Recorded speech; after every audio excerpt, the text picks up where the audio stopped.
नमस्कार दोस्तों, आप कैसे हैं? पिछले वीडियो में आपके कुछ सवाल थे, चलिए उसका रिकैप देखते हैं। देखिए, पर क्या आप बच्चों का पैसा बैंक में रख सकते हैं? बैंक अकाउंट एक्चुअली क्या होता है, एफडी क्या होता है और आरडी क्या होता है? ऐसे कई सवाल अब आपके मन में आए होंगे, लेकिन इन सब का आंसर हम अगले भाग में देखेंगे। अब बात सेविंग बैंक अकाउंट के बारे में करते हैं। और आधे लोग कहेंगे कि ये बात बेकार है, मुझे तो ये पता है। हम शर्त लगा सकते हैं।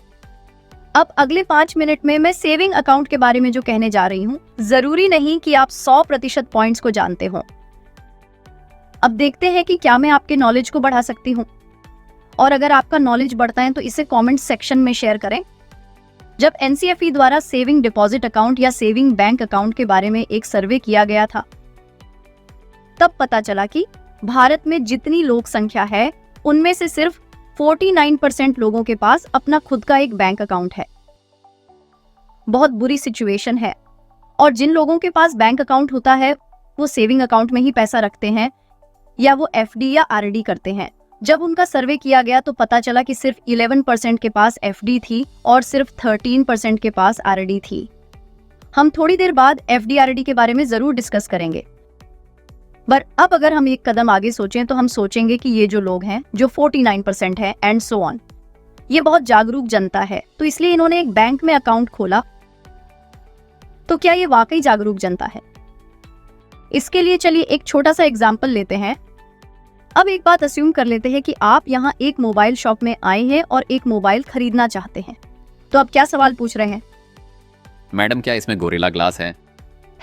एमोलेड या एलसीडी स्नैपड्रैगन 86560 एंड्रॉइड है? एंड्रॉइड वर्जन क्या है? स्नैपड्रैगन 695 या 865? बैटरी कितनी है? कितने अपडेट मिलेंगे? कौन सा सीपीयू है? ये वो क्वेश्चन है जिनसे हम परेशान हो जाते हैं, हम हैरान हो जाते हैं। लेकिन अगर यही बात है, किसी एक बैंक में जाते हैं, क्या आप जानते हैं कि अगर आप बैंक अकाउंट खोलने आए तो आपके क्वेश्चन क्या होंगे? देखो मैडम, एक बैंक अकाउंट खोलना है। आइए यहाँ और यहाँ साइन करें। ओके। हो गया। आपने अब तक नोटिस किया होगा कि जब आप मोबाइल खरीदने जाते हैं तो काफी रिसर्च करते हैं, और मैं भी वही करती हूँ।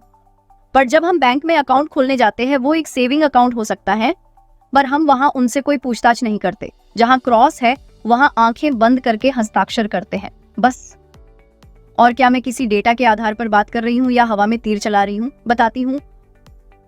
वहीं उस एनसीएफई के सर्वे में यह भी देखा गया कि जिन लोगों ने बैंक अकाउंट खोला या जिन लोगों ने एफडी खोली या आरडी खोली, उनमें से 90%, और ये पूरे भारत भर का डेटा है जिसमें ये उत्तर भारत या दक्षिण भारत का डेटा है, और करीब 90% लोगों ने इसके बारे में कोई इंफॉर्मेशन हासिल नहीं की है और डायरेक्टली अकाउंट खोल दिया बिना सोचे समझे।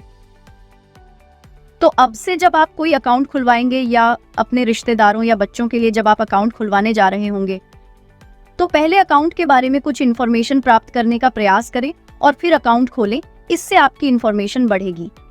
पर आप कहेंगे कि सेविंग अकाउंट के बारे में क्या जानकारी लेनी है और क्या इनके प्रकार होते हैं? तो हाँ, इसके प्रकार हैं। कितने प्रकार के होते हैं? एक है रेगुलर सेविंग अकाउंट, एक है जीरो बैलेंस अकाउंट, एक होता है women saving account, kids saving account, senior citizen saving account, family saving account, salary based saving account, और कई प्रकार के सेविंग अकाउंट हैं। अब इसका क्या मतलब है, मैं आपको एक एग्जांपल बताती हूँ ताकि हम एक एक के बारे में समझें। इसमें जो दूसरा था जीरो बैलेंस सेविंग अकाउंट, तो ये क्या है? तो जीरो बैलेंस का मतलब क्या होता है? इसका मतलब आपको इसमें एक भी रुपए का बैलेंस रखने की जरूरत नहीं है। अब अगर आप देखें तो ये बड़े प्राइवेट बैंक हैं, मान ले ICICI bank, HDFC bank, axis bank या कोई भी बैंक, वो मिनिमम बैलेंस 10,000 से 25,000 रखने के लिए कहते हैं। अगर हम ऐसा कुछ करें जिससे हम उनके सारे शर्तों से सहमत हों, तो क्या हम इस जीरो बैलेंस की कैटेगरी में आ सकते हैं? तो इसका जवाब हाँ है। मैं आपको अपनी कहानी बताती हूँ। जब मैं कॉलेज में थी, मैं 10,000 का बैलेंस भी नहीं जुटा पाती थी। तब उस समय मेरी माँ ने मेरे नाम पर एक फिक्स डिपॉजिट रख लिया था और उसके आधार पर मुझे जीरो बैलेंस अकाउंट मिल गया था। कुछ कंडीशंस हो सकती हैं जिनके जरिए आप इनका लाभ उठा सकते हैं। अब ये जीरो बैलेंस और बच्चों के सेविंग अकाउंट के बारे में है, जिसका मैंने आपसे पिछले लेक्चर में वादा किया था। इसके बारे में थोड़ा बताती हूँ कि ये क्या है। जब मैं अपने बेटे के लिए किड्स सेविंग अकाउंट से पैसा निकालने गई तो मुझे ये पता चला ये एक ऐसा सेविंग बैंक अकाउंट है जिसमें उसको ट्रांजैक्शंस करने की परमिशन होती ही है, ऐसे नहीं है। वो पेमेंट नहीं कर पाएगा, पर उसके पास व्यूइंग राइट्स है। मेरा मतलब है कि अकाउंट बैलेंस क्या है, क्या उसे कोई इंटरेस्ट मिलने वाला है, वो इसके बारे में जान सकता है। या फिर अगर बच्चा 3 साल से बड़ा है तो उसे डेबिट कार्ड यानी एटीएम कार्ड इश्यू किया जा सकता है। उन्हें यह भी पता चलेगा कि ऐसा करने पर ट्रांजैक्शन पूरा हो जाता है और पिन डालने के बाद उनके अकाउंट से पैसे निकाल सकते हैं। उन्हें एक अलग ही एक्सपीरियंस मिलता है। तो इन छोटी छोटी चीजों से आप डेफिनेटली अपने बच्चों को वो दे सकते हैं जिसे हम अंग्रेजी में प्रैक्टिकल एक्सपीरियंस कहते हैं। और वो जो समय था जब मैंने अपने बेटे को उसका बैंक बुक दिखाया और बैंक अकाउंट स्टेटमेंट दिखाया और फिर मैंने मेघ से कहा, देखो तुम्हें इंटरेस्ट मिल गया, बैंक ने तुम्हें रिवॉर्ड दिया है। उसने मुझसे पूछा कि क्यों? क्योंकि तुमने पैसा बचाया है और किसी पिगी बैंक में नहीं बल्कि असली बैंक में जमा किया है और बैंक ने आपको मुफ्त पैसे दिए और आपको रिवॉर्ड दिया। ये सुनकर उसके चेहरे पर जो खुशी आई उसे मैंने एक्सपीरियंस किया है। आप भी बच्चों का बैंक अकाउंट खोलकर इसका एक्सपीरियंस कर सकते हैं। मैंने आपको बताया कि आपके बचत खाते पर यानी आपके सेविंग अकाउंट पर कितना इंटरेस्ट मिलता है। 3%, 3.5% या 4%। कुछ बैंक सिर्फ 2.5% ही देते हैं। पर अगर मैं आपसे कहूं कि अगर आपके पास कुछ स्पेशल सुविधाएं हैं और आपको 5% या 5.5% मिलेगा तो क्या आप कहेंगे कि नहीं, हमें इतने पैसे की जरूरत नहीं है? ये नहीं कहेंगे। अब आपका सवाल क्या है, एक्स्ट्रा पैसे कैसे प्राप्त करें? तो इसका आंसर क्या है, वो है फ्लेक्सी टर्म डिपॉजिट। एक तरकीब है। अब मैं हर बार फ्लेक्सी टर्म डिपॉजिट कहने के बजाय फ्लेक्सी एफडी या सीधे तौर पर फ्लेक्सी डिपॉजिट कहूंगी। अगर अंग्रेजी शब्द ज्यादा कानों पर पड़ेंगे तो कोई बात नहीं, इससे बस थोड़ा एडिशनल सीखने को मिलता है, ठीक है ना? अब एक सिंपल एग्जांपल लेते हैं कि फ्लेक्सी एफडी क्या है और ये एक्चुअली कैसे काम करती है। अब आइए समझते हैं कि मेरा बैंक में सेविंग अकाउंट है और मैंने उस बैंक से कहा है कि मुझे अपने बैंक अकाउंट में किसी भी समय पर कम से कम 10,000 रुपये चाहिए। ओके, मेरे बैंक अकाउंट में 10,000 रुपये थे और मान लें कि मुझे एक चेक मिला। वो चेक कितने रुपए का था? मेरे बैंक में 20,000 रुपये जमा हुए। बैंक को इंस्ट्रक्शन दिया गया कि मेरे सेविंग अकाउंट में सिर्फ 10,000 रखें और इससे ऊपर की अमाउंट ऑटोमेटिकली एफडी कर दें। इसे फ्लेक्सी एफडी कहा जाता है। मैंने एक बार बैंक को बताया और उस पर हस्ताक्षर कर दिए। जब इसका बैंक बैलेंस 10,000 के ऊपर चला जाता है, वो बैंक कुछ पैकेटों में या मान लें कि 5,000 रुपए या 3,000 के मल्टीपल्स में बैंक किस में जमा करेंगे? फ्लेक्सी एफडी में जमा करेंगे। अब याद रखें, जब पैसा फ्लेक्सी एफडी में जाता है तो इंटरेस्ट रेट क्या होता है? सेविंग अकाउंट का इंटरेस्ट रेट नहीं मिलता है, आपको एफडी का इंटरेस्ट रेट मिलता है, यानी ज्यादा पैसा। ओके, अब चलिए हम ये समझ लेते हैं कि जनरली आपके पास 1 साल के लिए कुछ पैसा बचा हुआ है फ्लेक्सी एफडी में, तो आपको 5% और 5.5% इंटरेस्ट मिलेगा।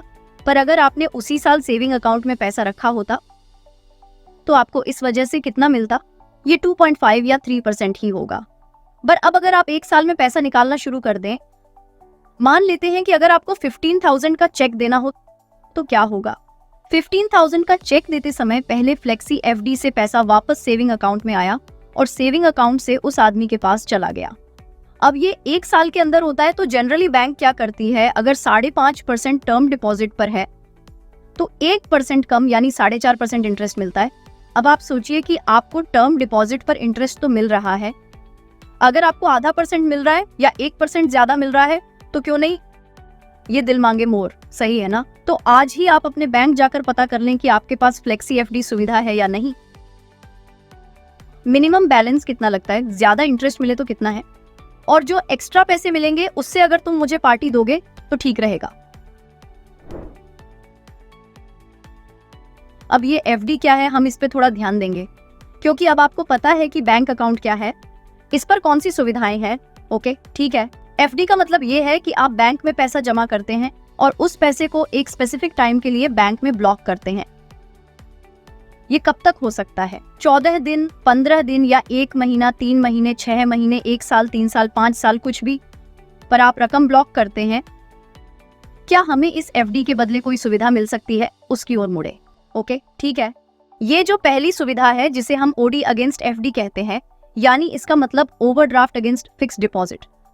एक छोटे और सिंपल एग्जांपल से समझे कि ये एक्चुअली क्या है और इसका क्या लाभ है। ओके, अब आप ये कल्पना करें कि मेरी इनकम 50,000 रुपए है और मेरे बैंक में अब सेविंग अकाउंट में केवल 20,000 रुपए हैं। मेरे पास एक फिक्स्ड डिपॉजिट है और वो फिक्स्ड डिपॉजिट 1 लाख रुपए की है और अब मान ले मुझे अर्जेंटली 30,000 रुपए की जरूरत है। कोई कारण है, मुझे 30,000 रुपए की जरूरत है। ओके, आप सोचेंगे कि मुझे सैलरी तो मिल रही है पर वो 3 दिन बाद मिल रही है। एम्प्लॉयर के पास जाऊं तो वो जल्दी नहीं देगा, 3 दिन इंतजार करना पड़ेगा। सेविंग अकाउंट में भी इतने पैसे नहीं होते, फिर क्या एफडी तोड़ दें? अच्छा नहीं लगता एफडी तोड़ने पर। एफडी तोड़ना अच्छा नहीं लगता, आपने एक्सपीरियंस किया होगा। तो ऐसा करने के बजाय हम ओडी अगेंस्ट एफडी नामक जो सुविधा उपलब्ध है उसका उपयोग करेंगे। यानी आसान भाषा में आप कह सकते हैं कि आप उस फिक्स्ड डिपॉजिट पर एक लोन ले रहे हैं, ऐसे आप समझ लें। ओके, ओडी या ओवरड्राफ्ट लोन कितना होता है? तो ये देखा गया है कि आपकी टेन्योर की अमाउंट का 75 से 80% होता है। हमें ओरिजिनल अमाउंट के 75 या 80% पर लोन मिलता है। हमारे एग्जाम्पल में मेरे पास 1 लाख की एफडी थी, यानी मैं 75 या 80,000 रुपए तक ओवरड्राफ्ट सुविधा ले सकती हूँ। ओके, यानी इसमें से मैं कुछ अमाउंट ले सकती हूँ, ठीक है, लेकिन बैंक मुझे पैसे निकालने के लिए चार्ज करेगी। मुझे इस पर इंटरेस्ट देना होगा, पर कितने दिनों के लिए देना होगा? अरे सिर्फ 3 या 4 दिन के लिए ही। जब मुझे मेरी सैलरी मिलेगी तो मैं वापस कर दूंगी। ये ठीक है ना? यानी दोस्तों या रिश्तेदारों के पास पहुंचने के बजाय मैंने बैंक से अपना ही पैसा निकाला और फिर मेरी जो जरूरतें थी उन्हें मैंने खुद ही पूरी कर ली है। इसका दुरुपयोग न करें। आप शॉपिंग कर सकते हैं पर ऐसा मत करो, क्योंकि आप नहीं जानते कि पैसा कब और कैसे खत्म हो जाएगा। तो याद रहे, ओडी सिर्फ जरूरतों के लिए है, मनोरंजन के लिए नहीं। ठीक है? ओके। दूसरी बात है कि एफडी पर क्या सुविधा मिल सकती है। आप एफडी के अगेंस्ट क्रेडिट कार्ड भी प्राप्त कर सकते हैं। लोग सोचते हैं कि कोई मुझे क्रेडिट कार्ड नहीं देता, मेरे पास सिबिल स्कोर नहीं है, लेकिन अगर आप सिबिल स्कोर के बारे में नहीं जानते तो रहने दें। ओके, मैं तुम्हें फिर कभी बताऊंगी, ठीक है? तो अगर उसे क्रेडिट कार्ड न मिले तो इस पर क्या उपाय है? उस बैंक में एफडी करें। जनरली आपकी जो एफडी की अमाउंट है उसके 75 से 80% तक क्रेडिट लिमिट मिलती है। तो फिर वही बात हुई है, देखिए 1 लाख के बदले 75 से 80,000 रुपए तक क्रेडिट कार्ड से खर्च करें। ओके, ठीक है, पर याद रहे कि नियमों को नहीं भूलें। लेकिन ध्यान रहे, शॉपिंग के लिए इसे खर्च न करें, सिर्फ जरूरतों के लिए ही खर्च करें। चलिए एक क्विक समरी लेते हैं। ओके, सबसे पहले जो मैंने कहा वो है सेविंग अकाउंट। सेविंग अकाउंट का सबसे बड़ा लाभ ये है कि इससे मेरे कुछ पैसे बच जाते हैं। सबसे बड़ा नुकसान ये है कि इंटरेस्ट रेट बहुत कम है, 2.5 या 3%। अब इस नुकसान से उबरने का उपाय क्या है? तो हमने कहा फिक्स्ड डिपॉजिट, और इसका मतलब क्या है? ये एफडी है। एफडी में कितना पैसा मिलता है? अगर इंटरेस्ट रेट याद है तो आपको करीब 5.5% तक इंटरेस्ट मिलता है। ओके, पर एफडी का सबसे बड़ा डिसएडवांटेज क्या है? एफडी का डिसएडवांटेज ये है कि जब चाहो पैसा नहीं निकाल सकते हैं, उस पर कुछ पीनल इंटरेस्ट होता है, और सबसे बड़ा नुकसान तो यही है। देखिए, यहाँ ऐसी बात है कि जब तक मेरे पास एक साथ पैसा ना हो या लंप सम में पैसा जमा ना हो, मैं एफडी नहीं कर सकती। अब कई लोग सोच रहे हैं कि मैं हर महीने थोड़े ही पैसे बचा सकता हूँ, ज्यादा नहीं। मान ले कि हर महीने सिर्फ 500 या सिर्फ 100 ही बचाए जा सकते हैं। कोई कहता है कि मैं सिर्फ 50 ही बचा सकता हूँ, तो मैं इन्वेस्ट कैसे करूँ? इसके लिए एक सोल्यूशन है जो है रिकरिंग डिपॉजिट यानी आरडी। ओके, इसका मतलब क्या है? इसका मतलब रिकरिंग डिपॉजिट है। रिकरिंग डिपॉजिट क्या है? आप हर महीने अपने सेविंग अकाउंट से बैंक को क्या बताते हैं? हर महीने एक स्पेसिफिक तारीख को सेविंग अकाउंट से एक स्पेसिफिक रकम निकालकर रिकरिंग डिपॉजिट में डाल दें। अब आप इस अमाउंट को डिफाइन करें। फॉर एग्जाम्पल, मेरी सैलरी 5 तारीख को होती है, तो तुरंत ही 6 तारीख को मेरे अकाउंट से 500 रुपए निकालकर आरडी में डाल दीजिए। अब मैंने कहा कि ये 500 रुपए, 100 रुपए या 50 रुपए भी हो सकता है। अब प्लीज ये मत कहिए कि मेरे पास इन्वेस्टमेंट करने के लिए पैसे नहीं हैं। हर किसी के पास 50 रुपए हो सकते हैं। कुछ बैंक फ्लेक्सी आरडी भी देते हैं, मतलब बैंक कहते हैं आपने हर महीने 500 रुपए देने का वादा किया है ना, लेकिन इस महीने 800 है। ओके, इस महीने 800 डाल दो और फिर अगले महीने 1000 डाल दो। पर आपको अपने बैंक से पूछना चाहिए, क्योंकि हर बैंक के नियम थोड़े अलग हो सकते हैं। और इसमें एक और बात यह है कि आरडी का सबसे बड़ा फायदा आपको ये होता है आप आरडी के बदले ओडी भी ले सकते हैं। जैसा कि हमने कहा कि एफडी के बदले एफडी ओडी, वैसे ही आप आरडी के बदले भी ओडी ले सकते हैं।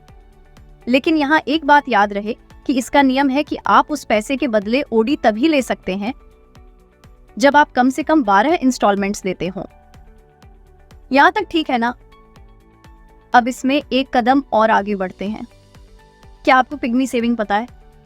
पिग्मी सेविंग क्या है? कुछ लोग हैं जो छोटे दुकानदार हैं, उनकी प्रॉब्लम ये है कि जब भी वो बैंक जाते हैं तो वो कहते हैं स्टैंडिंग इंस्ट्रक्शंस समझ में नहीं आते। कितना अच्छा होता अगर कोई एजेंट रोज मेरी दुकान के दरवाजे पर आकर मुझसे 10 रुपये ले जाता। हाँ, लेकिन ये बात तो है कि उसे मेरे पास रोज आना चाहिए। तो आज दुकानदार क्या करते हैं? कभी 10 रुपये देते हैं, कभी 100, कभी 500, कभी 1000 जैसी रकम तय करते हैं और वो इसे एजेंट को दे देते हैं। एजेंट जाता है और इसे सहकारी बैंकों में जमा कर देता है। इसे पिग्मी अकाउंट कहते हैं। ओके, तो अब आप ये समझने की कोशिश करिए कि इन सभी अकाउंट्स और योजनाओं का वास्तव में पर्पस क्या है। बूंद बूंद से ही तो सागर बनता है ना? आप थोड़ा थोड़ा करके 10 रुपये से लेकर 50 रुपये का इस्तेमाल करके एक बड़ा इन्वेस्टमेंट जरूर कर सकते हैं। ऐसा कहा जाता है कि नॉलेज देने से ही बढ़ता है और मैंने घर से और ऑफिस से शुरुआत करने का डिसीजन किया और मैंने हमारे ऑफिस में सचिन से पूछा कि क्या सचिन आपकी आरडी है? तो क्या आपकी आरडी है? नहीं है। आरडी नहीं है। कल ही पता चला कि दिए तले अंधेरा है और इस वजह से मैंने उससे कहा था कि सचिन, अगर तुम आज बैंक जाकर फॉर्म नहीं लाओगे तो आज ऑफिस मत आना। फॉर्म लेकर आए? हाँ, लाया। दिखाओ। बहुत अच्छा किया, वेरी गुड। सचिन फॉर्म के साथ आए हैं। तो आज आरडी का इंपॉर्टेंस इन्होंने वीडियो से देख लिया है और आप सबने भी देखा है। लेकिन अब आरडी के तहत हमने स्मार्ट गोल्स के बारे में अच्छे तरीके से सीखा है। ठीक है, स्मार्ट गोल एक एग्जाम्पल देता है कि आप अपने गोल के लिए आरडी के जरिए कैसे इन्वेस्टमेंट कर सकते हैं। तो क्या जून में खर्चे बढ़ जाते हैं? हाँ, तो क्यों? स्कूल के लिए। सिर्फ बच्चे के स्कूल की फीस देनी होगी? बाकी के खर्चे भी हैं। बाकी के खर्चे भी हैं, जैसे ट्यूशन फीस। ट्यूशन फीस है, बूट और बैग खरीदने होते हैं, हाँ। किताबें हैं और वैन की फीस है और बच्चे इन सब की मांग करते रहते हैं, है ना? इसमें एक्स्ट्रा खर्चा लगता है और ये एक्स्ट्रा खर्चा अचानक आता है। तो क्या आपको इसका थोड़ा टेंशन है? हाँ। फिर इस जून में तो ठीक है, अगर आपने इसके लिए कुछ नहीं किया तो ओके, चलो इस महीने टाल देते हैं। ओके, ठीक है, पर क्या हम अगले जून की तैयारी इसी जून से शुरू कर दें? हाँ। तो इसके लिए हम जरूर कुछ कर सकते हैं। तो क्या आप सैलरी से हर महीने 500 रुपए निकाल के रख सकते हैं? हाँ। तो अब सचिन क्या करने वाले हैं? जैसे ही उनकी सैलरी आएगी उनके सेविंग अकाउंट से या बचत खाते में से 500 रुपए अपने आप ही किस में जमा होंगे? आरडी में। और अगर हर महीने 500 आरडी के जरिए जाते हैं तो अगले जून में 500 को 12 से मल्टीप्लाई करने पर अगले जून में 6000 रुपए आपके हाथ में होंगे। 6000 ही नहीं, इंटरेस्ट भी मिलेगा। इंटरेस्ट भी मिलेगा। तो चलिए आज से ही अगले जून की तैयारी शुरू कर दें। हाँ, अभी से। हाँ। हाँ। कल करे सो आज करे, आज करे सो अब। तुरंत जाओ और शुरू कर दो एफडी या आरडी। संस्कृत में कहा गया है शुभस्य शीघ्रम,